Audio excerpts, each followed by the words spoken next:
Seguimos con el estudio de la carta de San Pablo a los romanos en el capítulo 9. Acabamos de estar hace 3 días en la tumba de Pablo. Ahí oramos la misma oración que hemos hecho durante todo el año jubilar, y por supuesto que pedimos por ustedes. Terminando el capítulo 8, San Pablo concluye toda esta secuencia que era llevado en la epístola. Hemos visto toda la secuencia, cómo está estructurada la epístola, con el himno al amor de Dios, cuando dice esas tremendas palabras: ¿quién nos separará del amor de Cristo? La tribulación, la angustia, la persecución, el hambre, la desnudez, el peligro, la espada.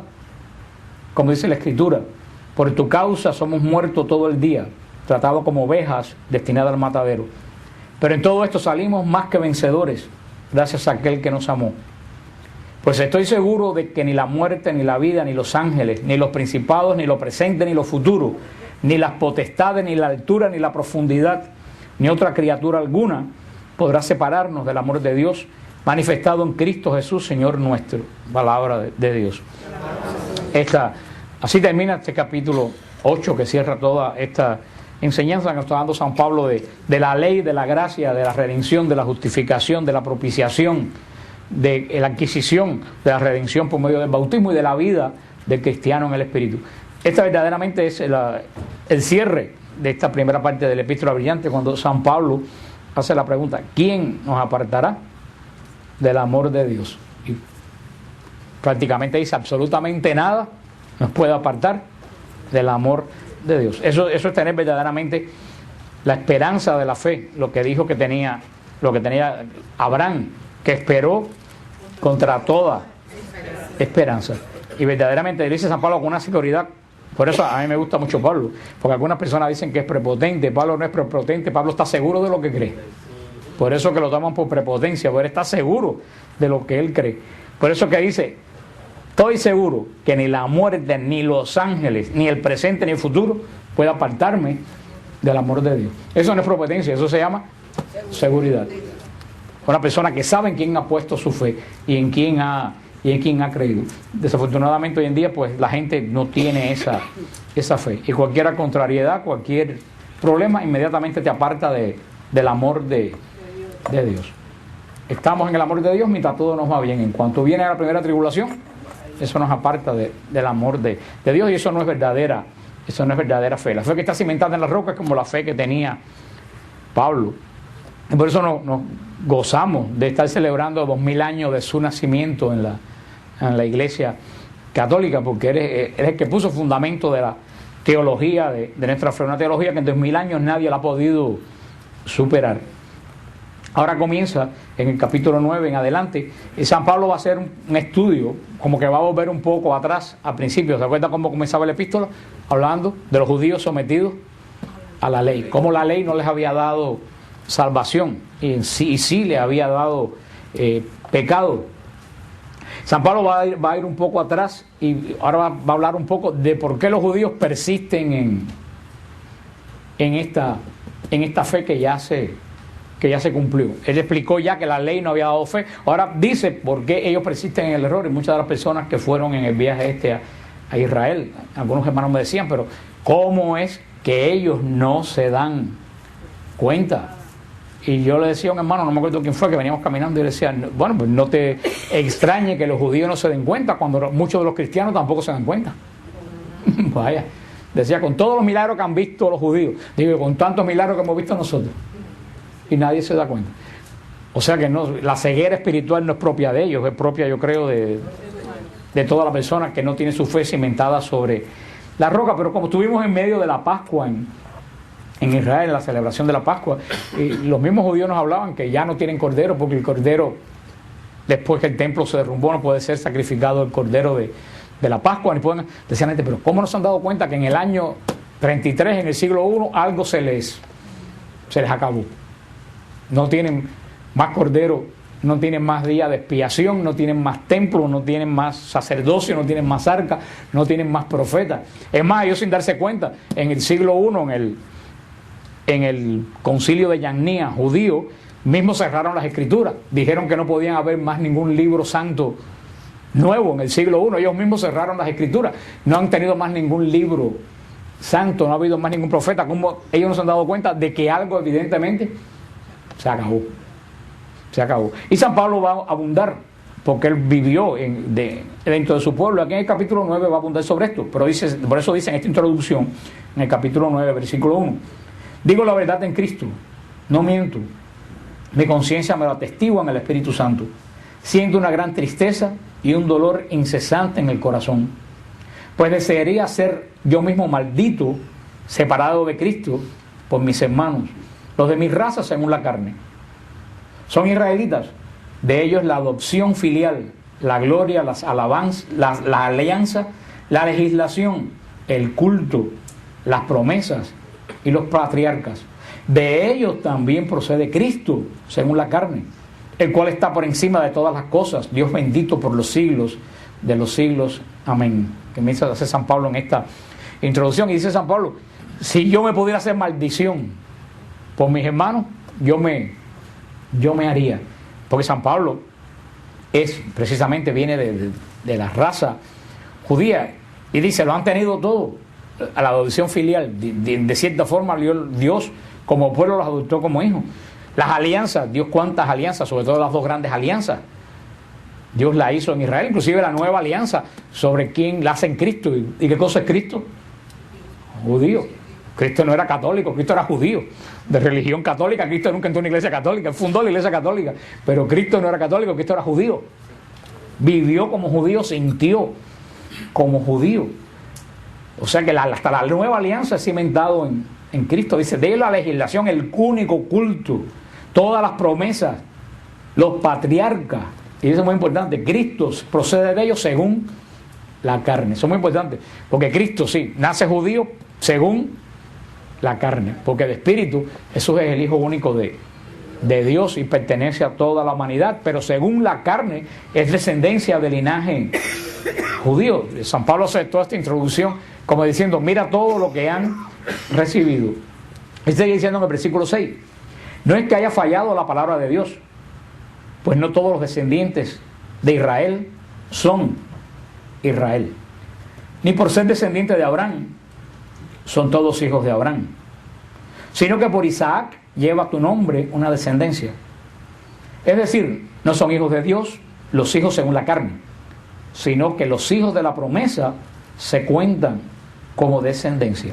San Pablo dice, ¿habrá fallado la promesa de Dios? Porque Dios se la dio a Israel. ¿Habrá fallado esa promesa de Dios? Y dice San Pablo, no. Y dice una frase tremenda, no todos los descendientes de Israel son Israel. Como podemos decir, no todos los bautizados son católicos. Es lo que dice San Pablo. ¿Cuántos bautizados vemos nosotros por ahí que viven su vida como paganos? Y después se llenan la boca para decir, yo antes era católico y ahora me fui para la iglesia del Cordero Santo que está en la esquina de yo no sé dónde. Como me dijo una vez una muchacha de mi pueblo, que puede ser de mi pueblo, y ser mi pueblo chiquito, como dice el refrán, pueblo chiquito, infierno grande. Todos nos conocíamos y ella se fue para la iglesia del pastor Agüero. Me dice, no, porque yo antes era católico. Perdóname, frena. Tú y tu abuela Flor eran santeros. Tú nunca en la vida te vienes a la iglesia católica. ¿Qué vienes tú a decir que tú fuiste católico? Tú eras santera. Y es lo que pasa. Si no todos los católicos bautizados son católicos, no todo Israel es Israel. Dice después lo mismo que dijo Cristo, ni por ser descendientes de Abraham son hijos de Abraham. ¿Se acuerdan cuando los judíos le dijeron a Cristo, nosotros somos hijos de Abraham? Se lo dijeron con altanería, ese es mi orgullo. ¿Y qué dijo Cristo? Hasta de las piedras saca a Dios hijos de Abraham.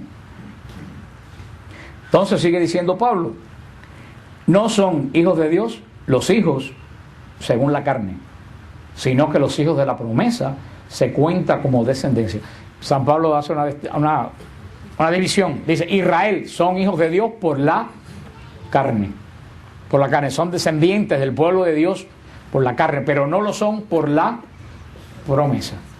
Porque, como yo le dije a ustedes, cuando Dios hace una promesa a Israel, ¿se recuerdan en el Deuteronomio? Dios le dio en el Deuteronomio, al final, cuando Moisés ya va a morir, le dice, Israel, si tú te portas bien, si tú guardas la ley, si tú vacas parirán doble, tu tierra será bendecida, todo lo que tú toques. Pero si tú no cumples la promesa, todo lo que pises será maldito, todo eso que dice Deuteronomio. O sea, ¿quién era hijo de Dios? Por ser israelita, ya tú eras hijo de Dios por la carne, pero no por el Espíritu. Es como que tú, por nacer católico, tú no eres católico. ¿Cuánta gente dice, no, porque yo vengo de una familia católica y yo estudié con, qué sé yo, con las escolapias? No por estudiar con las escolapias, tú eres. Fidel Castro estudió con los jesuitas en Belén. O sea, hay personas que se creen que son de estirpe. Sí, a lo mejor tú naciste en una familia católica y tú en la carne eres católico. Pero verdaderamente tú heredas la promesa del bautismo, quien cumple las promesas del bautismo.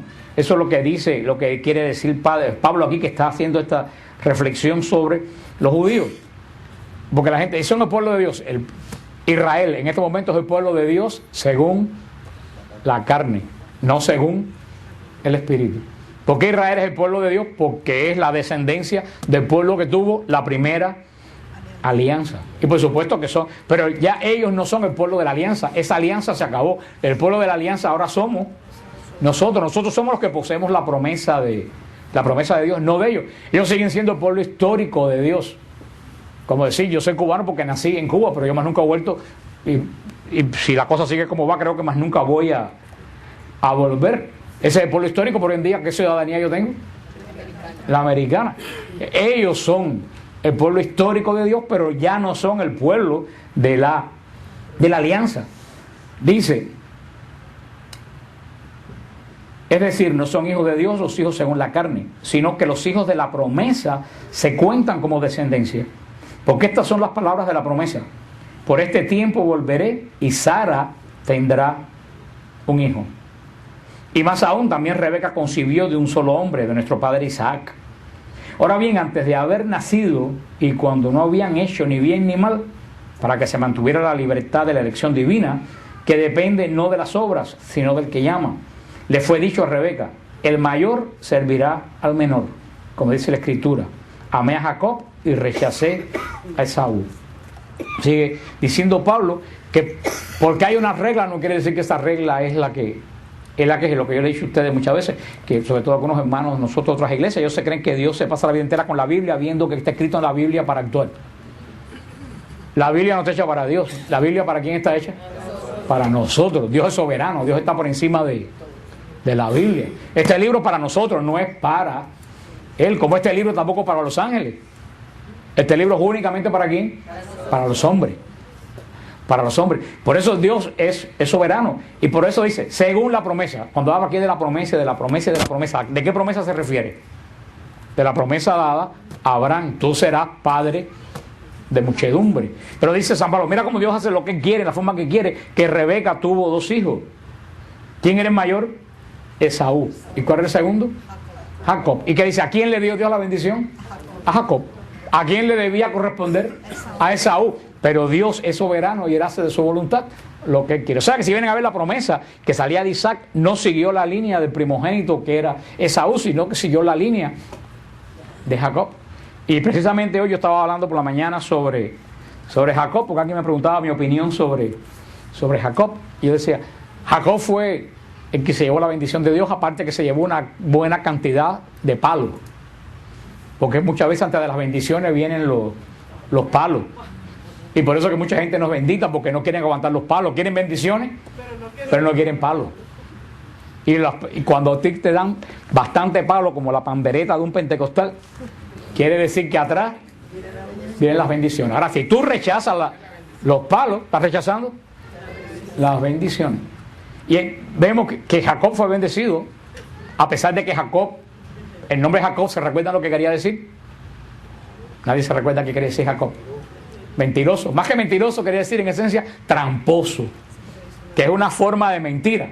Pero la trampa es un poco más sofisticada que la mentira, porque no es una mentira en sí. Muchas veces la mentira es por hacer daño. La trampa es para beneficiarte uno. Y Jacob quiere decir el tramposo.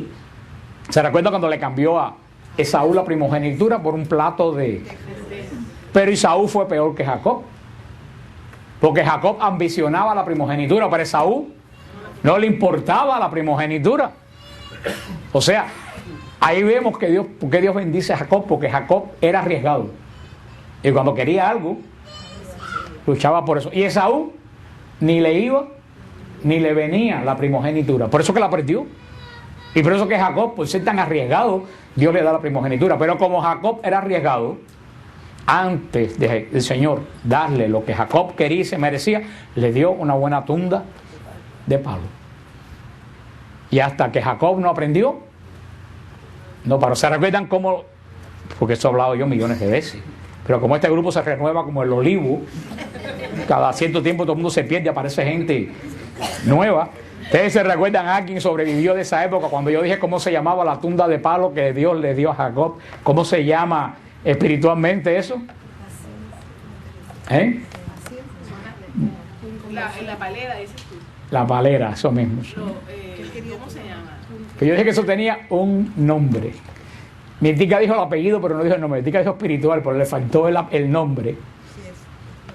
¿Qué? Estás adivinando, Lucía. Quebrantamiento espiritual. Hablé hasta la saciedad. Quebrantamiento espiritual. Y se acuerdan que le puse un ejemplo, le puse el ejemplo del bistec. Yo le dije a ustedes que nosotros ya no, porque aquí ya todos nos han molido y más que molido, pero la gente que venimos de países latinos, ustedes se acuerdan que cuando nuestras mamás compraban carne, tenían ¿se acuerdan? Tenían una masa y ¿ustedes no se acuerdan cómo le daban al bistec? ¿Y dónde le daban más duro? Al bistec, ¿dónde le daban más duro? En lo que estaba más gordo. ¿Y para qué le daban más duro ahí? Para que se ablandara. Eso es el quebrantamiento espiritual. Dios nos da palo, no por maldad, sino porque estamos duros. ¿Y dónde nos da más duro? Donde estamos más duros. ¿Por odio? No, para ablandarnos. Eso es el quebrantamiento espiritual. ¿Y cuál era el área que Jacob tenía dura? Que él quería todo ya. Él quería todo ya. Y las cosas no es cuando yo quiero, las cosas es cuando es el tiempo de Dios. Se recuerdan que hablamos que Dios no tiene tiempo. Y nosotros sí vivimos tiempo. Por eso el tiempo de Dios es de nosotros. No coincide. Por eso que ese apuramiento de Jacob, que quería las cosas ya, él quería la primogenitura, te la cambio por le hizo trampa al padre, a todo el mundo. Se fue huyendo, quería la primogenitura, ¿y con qué se quedó? Con nada. Después llegó y se enamoró de Raquel, trabajó una pila de años, ¿y a quién le dieron? A Lía. Y le dijo, si tú quieres a Raquel, tienes que trabajar 9 años más.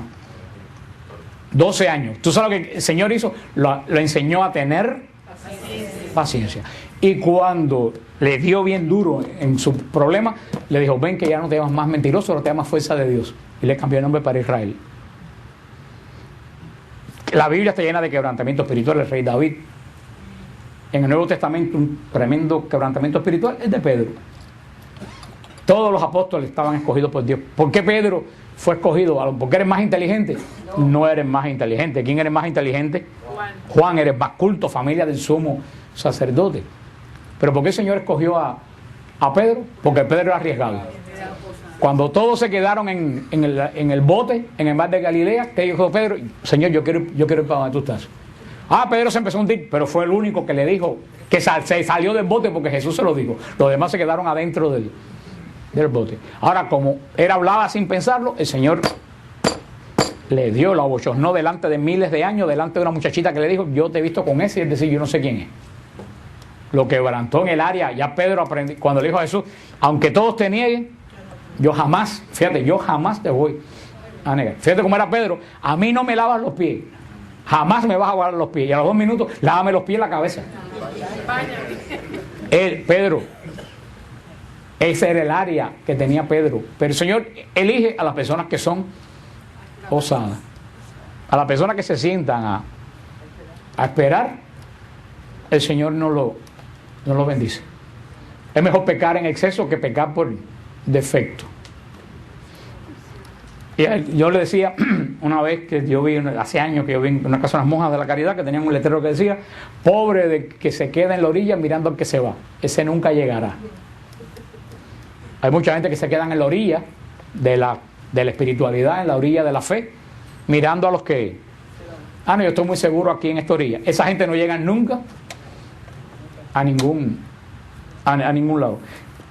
Eso es lo que dice, lo que está diciendo aquí San Pablo, que el Señor cambia el orden y le da y la descendencia a Esaú. O sea, que nadie puede estar muy seguro que es descendencia de Dios, porque ya yo me la gané, porque ya yo la tengo. Dice en el versículo 14, ¿qué diremos pues? ¿Que hay injusticia en Dios? Porque alguna gente puede decir, ay, mira que Dios es injusto. Le quitó la primogenitura a Esaú para dársela a Jacob. Como algunas personas dicen, porque Dios aceptó el sacrificio de Abel y no el de Caín. ¿Será Dios injusto? No, Dios vio algo en el corazón de Caín que no vio en el corazón de Abel. Primero, que Dios pedía sacrificio de las primicias de los animales. ¿Y qué le dio Caín? Vegetales. Parece que él dijo, yo no voy a matar el primer cordero de mí. Mejor le doy unos cuantos trigos y eso, y que se conforme con. Y eso no nos puede pasar a cada uno de nosotros. Ay, yo no le doy a Dios, déjame darle lo que me sobra. Dios no quiere sobra. Dios no vive de esa palabra, voy a dar limosna para la iglesia, eso es una bofetada en el rostro de Dios. Tú vives de limosna de Dios, que tú vas a darle limosna. Que fue lo que hablábamos el otro día cuando hablábamos de la fiesta judía, que yo decía, cuando uno da la primicia de todo lo que tiene y se queda sin nada, uno está diciendo, Señor, yo confío que el resto me lo vas a dar tú.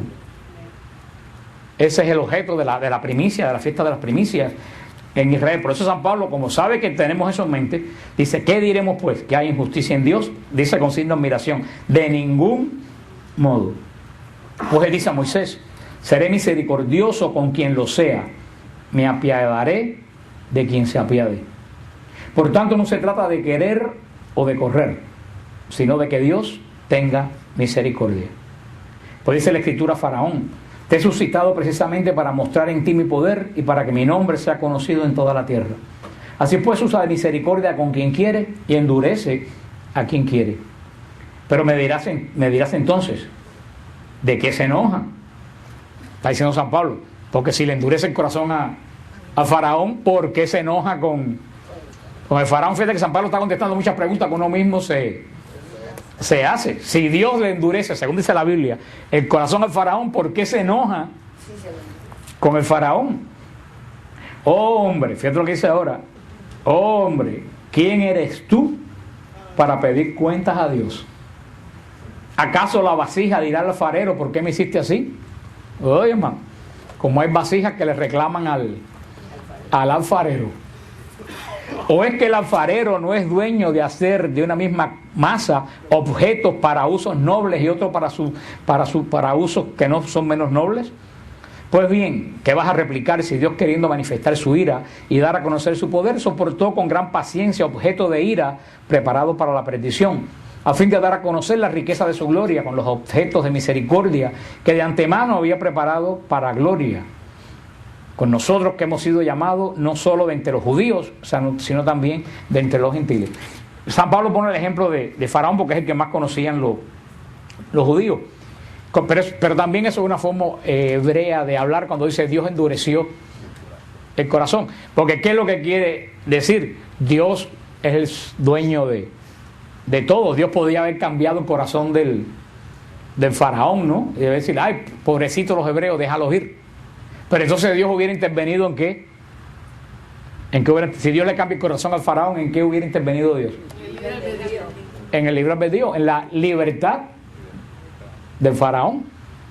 Es lo que pasa, y no quiero entrar en discusión con eso, yo me aterro cada vez que tengo que mencionar este tema. Es lo que pasa con Judas. Es lo que pasa con Judas. La gente dice, estaba profetizado que uno iba a entregar a Cristo. Pero Dios no obligó a Judas a entregarlo. Podía haber sido Pedro, podía haber sido Mateo. De los 12, ¿quién fue quien lo hizo? ¿Quién cumplió la profecía? El peor de los 12. El peor. Estaba profetizado, pero no quiere decir fulanito de tal va a ser. Uno va a entregar al Señor. El peor de todos, voluntariamente, lo hizo. Eso es lo que quiere decir en Israel cuando dice que le endureció el corazón. Es una forma judía de hablar. Más bien quiere decir que Dios no actuó para transformar el corazón de la persona que estaba actuando. Porque también Dios iba a manifestar su gloria en eso. Dice, a fin de dar a conocer la riqueza de su gloria con gesto de misericordia que de antemano había preparado. Pero San Pablo dice una cosa aquí muy interesante. Dice, lo que hemos dicho muchas veces aquí en la oración, que el Señor da misericordia al que es misericordioso. Eso, todo el sermón de la montaña se basa en eso. El que no da misericordia nunca obtendrá misericordia. Por eso la misericordia es tan importante. Dice en el versículo 25, como dice también en Oseas, llamaré pueblo mío al que no es mi pueblo, y amada mía a la que no es mi amada. Y en el lugar mismo en que se les dijo, ustedes no son mi pueblo, serán llamados hijos de Dios vivo. Isaías también clama en favor de Israel.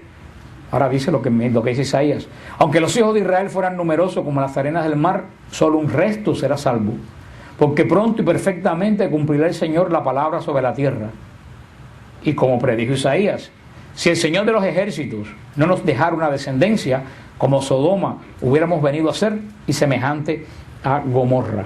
Eso se lo dice el Señor a Israel, porque todo Israel pensaban, como somos simiente de Abraham, todos estamos seguros en que somos hijos de Dios. El Señor le dice, ojo, cuidado con eso. Por eso dice el profeta Oseas, llamaré pueblo mío al que no es mi pueblo, y amada mía a quien no es mi amado. ¿A quién se refiere? A nosotros, no a nosotros. Ya nosotros no éramos pueblo de Dios, sin embargo ahora somos el pueblo de Dios. Como también se lo dijo el Señor a Cafarnaún. Le dijo, Cafarnaún, que te quieres elevar por encima de las montañas, te precipitarás a lo hondo del infierno. Y acabamos de estar en Cafarnaún, donde no quedó nada. No quedó absolutamente nada. Es la falsa seguridad de porque somos católicos, ya Dios nos tiene que bendecir. Y verdaderamente eso nosotros lo ganamos en la vida, sobre todo de misericordia, que nosotros tengamos. Esto San Pablo lo está refiriendo a Israel, pero todo esto también se puede aplicar a nosotros. ¿Cuántas personas dicen, ay, si voy todos los domingos a misa y echo $1, ya yo tengo todo resuelto? Pero eso es el gran evangelio, cuando dice, Señor, en tu nombre echamos demonios. Y Cristo dice, no sé quiénes son ustedes, no los conozco verdaderamente. Sigue diciendo en el versículo 30, ¿qué diremos pues que los gentiles que no buscaban la justicia han hallado la justicia? Está hablando de la justicia de la fe. Mientras Israel, buscando una ley de justicia, no llegó a cumplir la ley. ¿Por qué? Porque la buscaban no en la fe, sino en las obras. Tropezaron contra la piedra de tropiezo, como dice la Escritura. Y aquí que pongo en Sión piedra de tropiezo y roca de escándalo, más que el crea en él no será confundido. Está hablando San Pablo ahora, acuérdense que está haciendo una reflexión sobre ¿quién? Sobre Israel. ¿Por qué Israel perdió la primogenitura de ser el primer pueblo de Dios? Dice, ¿por qué Israel queriendo guardar la ley no llegó a cumplir la ley? Porque ellos tenían la ley, ¿por qué no la cumplieron? Dice San Pablo, porque la buscaban no en la fe, sino en las obras. No es que las obras sean malas, pero el énfasis de Israel no estaba en la relación con Dios, sino en lo que, acuérdense, no estamos hablando de las obras de ser bueno. Israel puso el énfasis no en su relación con Dios, sino en lo que tenían que hacer.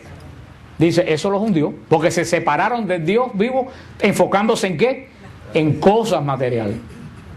Eso a mí me lo dijo hace muchos años una hermana, la hermana Margarita María, una religiosa canadiense, me dijo, te veo demasiado metido en las cosas de Dios, y es posible que estar metido en las cosas de Dios está parte de Dios. Parece pero ella me vio demasiado metido en la liturgia, haciendo cosas y descuidándome la vida espiritual. Y eso me hizo, yo era un muchacho, tenía 16, 17 años, y eso a mí me hizo reflexionar. Ella me dijo, no estar sirviendo a Dios en el altar y haciendo las cosas de la iglesia te da salvación, sino tener una relación directa con... Y ese riesgo que corre mucha gente involucrada en las cosas de la iglesia, que se enfocan tanto en las cosas que están haciendo de la iglesia, que se olvidan de su relación con Dios, y llega un momento que hacen todo mecánicamente. Que eso es muy común, sobre todo que orar por los sacerdotes, por los religiosos y por los monjes, porque en la rutina de todos Los días pone muchas veces el énfasis en lo que están haciendo y la bendición principal y el sentido de lo que estás haciendo viene cuando tú pones tu fe y tu esperanza primero que nada en tu relación con Dios, y es lo que dice San Pablo aquí, porque a Israel le pasó eso y hasta el día de hoy Israel sigue preocupado con las cosas que tiene que hacer. Nosotros que hemos estado en los días de la Pascua en Israel hemos visto cuán preocupados están todos por las cosas que tienen que hacer, y en esas 24 horas pensando lo que tienen que hacer se apartan de a quién tienen que servir. Entonces se le pone el corazón duro y no tienen misericordia. ¿Por qué no tienen misericordia? Porque no están conectados con Dios. Están que si la vajilla, que si la levadura, que si eso. Marta en vez de María. Y eso también nos puede pasar a nosotros los que estamos un poco involucrados. A lo mejor por eso que la gente que más está involucrada en la iglesia son los que más chillan adentro de la iglesia. Porque estar todo el día metido en las cosas de la iglesia, pasando delante del altar para allá y para acá, como que se le vuelve demasiado familiar. Demasiado familiar. Y para eso son los retiros y para eso son las cosas. Para decir, oye, frena. Desenfócate en las cosas que estás haciendo. Porque mi mamá siempre decía, el que saca y no pone se acaba. El que saca y no pone se acaba. Si tú sacas dinero del banco y no pones dinero en el banco, llega un momento que el dinero se acaba. Y así pasa en la vida espiritual. Si tú continuamente estás dando y no estás poniendo, ni siquiera recibiendo, poniendo, se acaba. Y pone estas palabras tremendas de Oseas. Dice, he aquí que pongo en Sión piedra de tropiezo y roca de escándalo, mas el que crea en él no será confundido. El mismo Cristo Simeón se lo dijo a Cristo cuando la presentación. Este niño está puesto para hacer escándalo y tropiezo de Israel. Jesucristo es la roca, y es la roca sobre la cual se cimienta la iglesia, pero al ser mismo esta piedra donde se cimienta la iglesia es piedra de tropiezo para los judíos. Tropezaron con esa piedra, no la vieron. Es como que tú vienes caminando y tú ves una piedra y tropiezas y te caes. Sin embargo, a lo mejor el lodo por todos lados, y si tú vas brincando de piedra en piedra, no te... Porque la misma piedra te puede servir de soporte y te puede servir de tropiezo. ¿Quién hace la diferencia? Tú si la ves o no la ves. Por eso Jesucristo, que es la roca para nosotros, de salvación, para los judíos, roca de ¿qué? De tropiezo. Es como yo una vez alguien que decía, no es lo mismo el agua debajo del bote que el agua dentro del bote. Es la misma agua. Debajo del bote es ayuda para el bote. Dentro del bote lo hunde. Y es la misma agua. Eso pasa con la fe. Sigue diciendo San Pablo en capítulo 10. Hermanos, el anhelo de mi corazón y mi oración a Dios en favor de ellos es para que se salven. Testifico su favor que tienen celo de Dios, pero no conforme a un pleno conocimiento. Y esto es cierto, los judíos tienen celo de Dios, tienen un celo de Dios posiblemente más que muchos cristianos, pero no han puesto el celo de Dios donde tiene que estar. Donde tiene que estar, porque de tanto cuidar la escritura ni siquiera han entendido la escritura. Pues desconociendo la justicia de Dios y empeñándose en establecer la suya propia, no se sometieron a la justicia de Dios, porque el fin de la ley es Cristo, para justificar a todo creyente. Esto es muy interesante. Dice, desconociendo la justicia de Dios, se empeñaron en establecer la suya propia. Y lo vemos en las escrituras. ¿Cuántas leyes le dio Dios a Israel?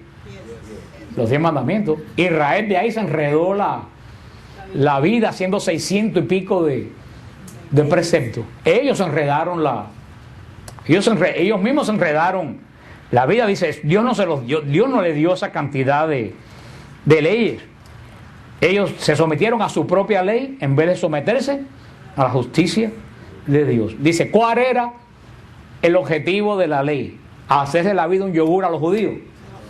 No, preparar la venida de Cristo. Sin embargo, ellos se metieron tanto en cumplir la ley que vino Cristo y no se dieron cuenta de que vino, porque estaban obsesionados no con el objetivo de la ley, sino con la ley. Y eso también nos puede pasar a nosotros. Estar demasiado obsesionado con las cosas de Dios y que Dios pase por delante de nosotros y no lo vemos. Que ese famoso cuento que es un cuento, por supuesto, pero tiene una tremenda profundidad. De esta señora que estaba en oración, el Señor le dijo, hoy paso por tu casa. Ustedes creo que casi todos se lo saben. Y la señora empezó a preparar la casa y la comida, y pasó un mendigo y le dijo, ay, yo no tengo tiempo de atenderte. Y pasó la vecina que necesitaba algo, le dijo, no, estoy demasiado ocupada. Y se sentó a esperar que pasara Cristo y no vino. Le dijo, Señor, ¿cómo no viniste? Y dice, yo vine en forma de mendigo, en forma de vecina, y tú no me quisiste atender. Estaba tan enfocado en lo que estaba haciendo que perdió la esencia de a quien estaba esperando. Dice, en efecto, en el versículo 5, en efecto Moisés escribe acerca de la justicia que nace de la ley. Quien la cumpla vivirá por ella. Mas la justicia que viene de la fe dice así, no digas en tu corazón quién subirá al cielo, es decir, para hacer bajar a Cristo. O bien quién bajará al abismo, es decir, para hacer subir a Cristo entre los muertos. Entonces, ¿qué dice? Cerca de ti está la palabra en tu boca y en tu corazón, es decir, la palabra de fe que nosotros proclamamos. Porque si confiesas con tu boca que Jesús es el Señor y crees en tu corazón que Dios lo resucitó entre los muertos, serás salvo. Pues con el corazón se cree para conseguir la justicia y con la boca se confiesa para conseguir la salvación. Estos son los versículos que los protestantes han hecho un dogma de aquí. San Pablo que está hablando, fíjate que no está hablando ni siquiera de nosotros. ¿De quién está hablando? De Israel. Ellos han hecho un dogma. Tú recibiste a Jesús en tu corazón, tú hiciste la oración de fe. Si tú lo crees y lo dices, ya tú eres salvo. Eso es lo que dice San Pablo, lo que dice aquí. Está hablando de los judíos, lo que le faltaba a los judíos. Los judíos creyeron por la ley que el Mesías venía, pero lo confesaron, lo esperaron, lo aceptaron. No, eso es lo que dice, que también nos puede servir a nosotros. También nos puede servir a nosotros, pero esto no es, primero, con lo que le he dicho montones de veces, San Pablo no es el centro del Evangelio. ¿Quién es el centro del Evangelio? Jesús. Primero que nada, yo no puedo coger una palabra de Pablo y sacarla y desconectarla como si no tuviera nada que ver con el Evangelio de Cristo. Por eso tenemos que entender lo que dice Pablo a través de quién. Lo que dice San Pablo. Y también esto nos sirve mucho a nosotros. Dice, si confiesas con tu boca que Jesús es el Señor y lo crees, tú eres salvo. Eso todos estamos de acuerdo. No basta solamente con decirlo. Y esto mismo mejor que se lo apliquen ellos. No basta solamente decir yo creo en Dios. Tienes que, ¿qué cosa? Que creerlo. Tienes que vivir lo que tú dices. Eso es lo que quiere decir San Pablo aquí. No que te arrodilles y hagas una oración de 3 minutos y ya tú eres salvo. Yo le he dicho a ustedes bien claro que eso es salvación de Burger King. Salvación rápida. Entonces tú has servido toda tu vida a Cristo y dices, ¿ya tú hiciste la oración de fe? Digo, la he hecho con mi vida desde que nací. Porque yo no tengo que ser drogadicto ni tengo que ser prostituta para haberme encontrado a Cristo. Porque como dijo alguien, el mejor testimonio es no tener testimonio. Entonces usted entiende lo que quiero decir. Porque toda la iglesia protestante y todo el mundo, yo era prostituta, y yo era ladrón, y yo cogí heroína, y yo traficaba, como me dijo una muchacha y se fue a una iglesia y dije, ¿qué va? ¿Me voy de aquí? Todo el mundo ahí. Y muchas veces, mira hermano, sí, tú fuiste drogadito, tú fuiste prostituta, pero desde que tú conseguiste a Cristo, tú contaste a Cristo, Él te perdonó, se olvidó. Ya deja ese pasado, pero muchas veces lo siguen repitiendo como si fuera un orgullo. Por eso dicen, sí, como si fuera una condecoración. No, mira hermano, el Señor te perdonó, olvídate de ese asunto, ya no siga. Dale. Ya el Señor borró eso de tu vida, tú eres criatura nueva.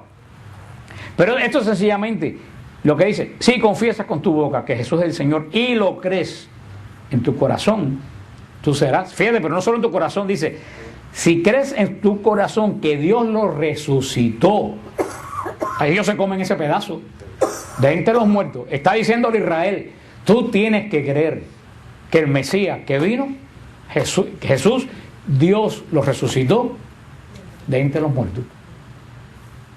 Y eso también se aplica al revés. Yo solamente no tengo que creer, tengo que dar testimonio de lo que creo. Porque después del concilio se puso de moda, no, hay que dar testimonio. Porque tú no dices que tú eres cristiano y pueden pensar que tú eres una persona buena. Pero eso es lo que dice, no solo vive lo que dice Cristo, sino también proclámalo. Tienes que proclamar la fe tuya. Ahora, cuando tú proclamas la fe en Jesucristo, más te vale que la viva. O sea, una combinación. Lo que quiere decir San Pablo aquí no es un dogma de fe, que si tú no te arrodillas y haces tal oración, ya tú eres salvo. Porque en todo Hechos de los Apóstoles, en toda la iglesia primitiva, cada vez que alguien decía, ¿qué tenemos que hacer para ser salvos? Cree y bautízate, para que tus pecados sean perdonados.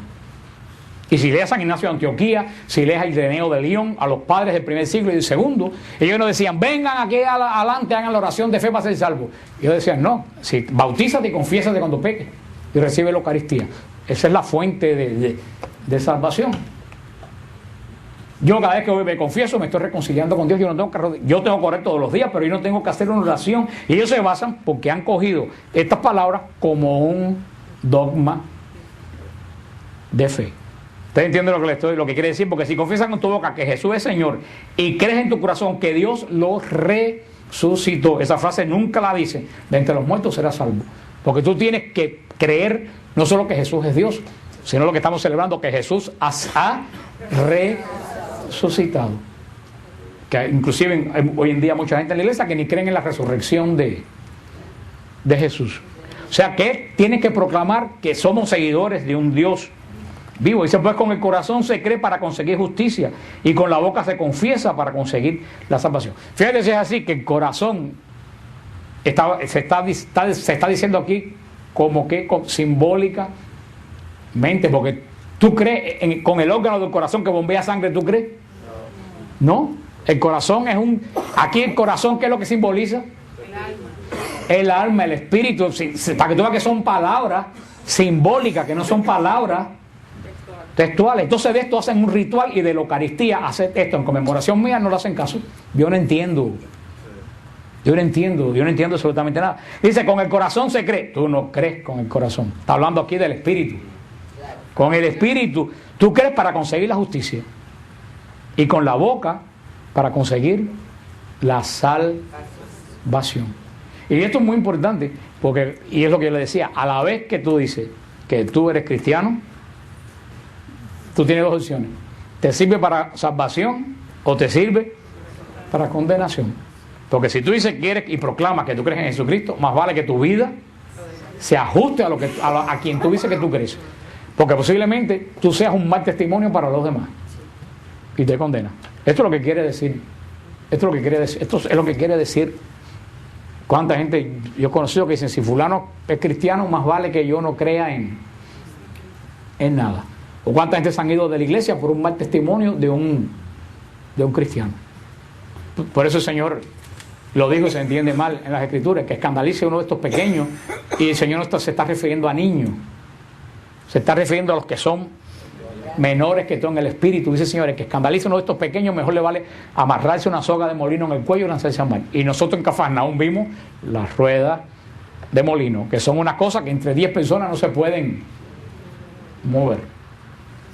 Eso es lo que tú dices. A ver, tú tienes que decir que eres cristiano, pero más te vale que ajuste tu vida a lo que tú dices. ¿Qué haces tú con un sticker en el carro que diga Dios es amor y le vas tocando la corneta a todo el mundo y diciéndole horrores porque no te dejan? ¿Cuántas veces yo lo he visto? Que me han pegado una insultada y después cuando pasa avisa atrás de colores. Y yo me quedo en... Eso me pasó una vez. Que me pegaron una insultada y cuando pasa un arcoíris de colores, el lema de los cursillos. Digo yo, valiente. Y puede decir también renovación carismática o lo que sea, porque porque fue un caso que me pasó a mí si tú tienes una cruz de San Benito en el carro, si tú tienes un bumper sticker que Dios, más vale que tú actúes, porque después dicen, mira, tanto Dios, y mira, así son todos los... Esto sencillamente es lo que dice aquí, dice en el versículo 11, ya terminamos, porque dice la Escritura, todo el que cree en Él no será confundido. Todo el que cree en Cristo, y ahí está el meollo de la cosa, todo el que cree en Cristo Jesús no es confundido. Eso es lo que está queriendo San Pablo en este capítulo 9, 10 y el 11. Va a hablar San Pablo de que no todo Israel es Israel. Y ahí se ve, Dios no ha trabajado nunca en la vida con multitudes. Dios no trabaja con multitud. Dios trabaja Selectivo. con pequeños grupos. Porque Él espera que ese pequeño grupo, como la levadura en la masa, sea el que haga la masa, porque la masa no tiene forma. Y a la masa cualquiera lo puede manipular. Lo hemos visto en América con todos esos personajes que nos gastan. Y en América no, desafortunadamente hasta en este país ya. Cualquiera viene, te dice 4 palabras y te manipula. Y la masa se mueve donde lo... Pues la mismo dice, una masa no tiene forma. Una masa tú la coges y le das la forma que quieres. Dios siempre trabaja con... Y no es selectivo. En vez de trabajar con masa, trabaja con individuos. De tú a tú. Por eso siempre en Israel hubo un concepto que los profetas siempre han hablado, que y ustedes lo han oído de repetir muchas veces, los pobres de Yahvé. Y los pobres de espíritu, pero que decían los pobres de Yahvé. En la palabra en hebreo, que San Pablo lo va a hablar la semana que viene, nos lo va a decir, es la Anawim. Anawim es la palabra en hebreo. Quiere decir, ustedes también lo han oído, el resto de la casa de Israel. El resto no es lo que quedó de ayer. Es que Israel se apartó con todos sus ritos y con todas sus leyes y con todo su lavado de cazuela y con toda su levadura y con todo, se apartó de Dios. Pero siempre quedó un pequeño grupo fiel a Dios. En la época de Cristo, ¿quiénes eran Anawim? ¿Quién eran los pobres de Dios en la época cuando nace Cristo? ¿Quiénes eran? De ese resto de Israel que era fiel a Dios. Cuando nació Cristo, cuando ya estaba... En la época de que cuando Cristo es encarnado, ¿quién eran de ese resto de Israel? María, José, la prima de Isabel, Zacarías, Simeón, Ana. Toda esa gente era el resto entre un país queriendo guardar leyes y guardar. Ese era un resto que había permanecido fiel a Dios. Y ese es el resto que hace que la masa se vaya moviendo. Y hoy en día también en la misma iglesia vemos que hay un resto, entre una masa de 1 billón y pico de católicos, hay un resto que es los Anawim, que es los pobres de espíritu, los que siguen a Dios, que son los que, lejos de vivir metidos en el mundo y olvidar un poco de Dios, vivimos tratando de seguir a Dios. El Señor siempre como le digo, Él nunca ha trabajado con masa. En Israel, ya de entre todo el pueblo de Israel cautivo en Egipto, ¿quién llamó? A Moisés y Aarón. Y Moisés y Aarón tuvieron que mover el resto de Israel. Y actualmente el Señor sigue llamando de tú a tú a personas. Cuando eso lo digo, el Señor nunca llama un movimiento completo, miles de gente para No, el Señor, inclusive, ¿con cuánto empezó la iglesia? Con 12, que a la larga terminaron 11. Porque uno le salió, uno se coló, como dice Mirtica. Con 11. Tú dices, chico, pero para comenzar una iglesia de modo entero podía haber buscado un poquito más de gente. Pero es que el Señor sabe que el concepto de multitud de las cosas espirituales no funciona. El Señor llama a una gente para que esa gente llamen de tú a quién, a otra gente, y esos otros llamen de tú a otra gente. Así empezó la iglesia, así han empezado los grandes movimientos como los franciscanos. Todas esas personas han empezado 1, 2, 3 personas. Ahora, cuando tú ves que todo va bien y todos los planes y millones de gente, yo digo, eso no va a ningún lado. Y eso es lo que está diciendo el Señor. Israel fue bendecido. ¿Por qué? Por esas pocas personas que se mantuvieron fieles a lo que Israel esperaba. Y esos que se mantuvieron fieles a lo que Israel esperaba fueron los que vieron la salvación de Dios. Y por eso el día de Pentecostés se bautizan 3,000 judíos en Jerusalén. Entonces se bautizaron bastante, sí, pero que a lo mejor en esa fiesta habían 200,000 judíos en Israel y solamente se bautizan 3,000. Pero de esos 3,000 nació la iglesia. Pero esa semana que viene seguimos viendo este análisis de que sigue diciendo Pablo por qué Israel no creyó. Hoy vimos la primera causa de por qué Israel no creyó en Cristo. ¿Por qué la primera causa de que Israel no creyó en Cristo? Porque se enfrascaron tanto en lo que tenían que hacer que se olvidaron de que tenía que venir. Porque el objetivo no era la ley. ¿Cuál era el objetivo? Cristo era el objetivo. Pero ellos perdieron al Mesías porque se enfocaron ¿en qué? En la ley. O sea, dejaron lo principal por irse por la bobería. Y en la misma iglesia cuántas veces nos pasa que vemos gente que se olvida de lo principal para irse detrás de bobería. Y se olvidan de... Inclusive tú puedes ser un sacerdote, una consagrada, y puedes olvidarte de lo principal que es Cristo y la misericordia por estar viviendo, que es lo que vimos, que es lo que ha dicho el Santo Padre. Por eso lo puedo decir en público, porque Juan Pablo II lo dijo 7 veces en Estados Unidos. Eso es lo que ha pasado al clero de Estados Unidos, que se ha olvidado de la misión que tienen de predicar el evangelio para estar administrando y pagando biles, colegios y escuelas. Nosotros lo tenemos a la orden del día. Se le ha quitado un foco, que la mente de ellos no es mantener edificios, sino salvar almas.